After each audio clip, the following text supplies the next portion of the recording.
এই ভিডিওটি সম্পূর্ণ ঘটনা শুনলে আমি গ্যারান্টি দিয়ে বলতে পারি আপনার আল্লাহর প্রতি ঈমান শক্তি বৃদ্ধি পাবে ইনশাআল্লাহ।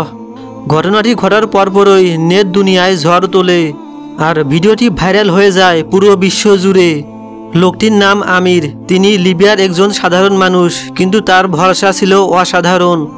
তিনি হজের উদ্দেশ্যে রওনা দেন, কিন্তু বিমানবন্দরে গিয়ে জানতে পারেন পাসপোর্ট সংক্রান্ত জটিলতার কারণে তাকে থামিয়ে দিয়েছে নিরাপত্তা বাহিনী।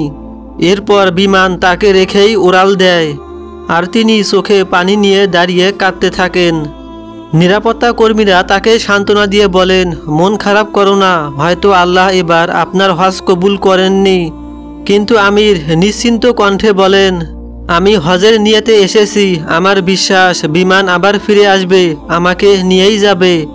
আর ঠিক তখনই এলো সেই খবরের ঝড়।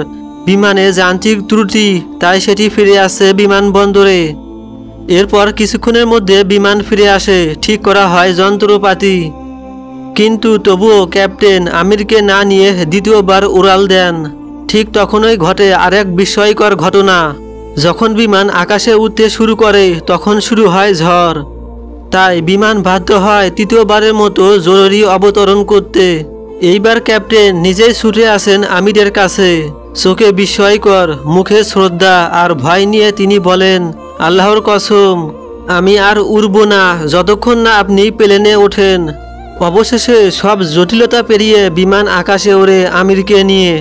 আর আল্লাহর সেই বিশ্বাসী বান্দা আমির হজের উদ্দেশ্য সৌদি আরবে পা রাখেন, যার ভেতরে থাকে নিঃস্বার্থ নিয়াত, দৃঢ় ঈমান আর আল্লাহর প্রতি অবাক ভরসা। তার জন্য আকাশের দরজা খুলে যায়।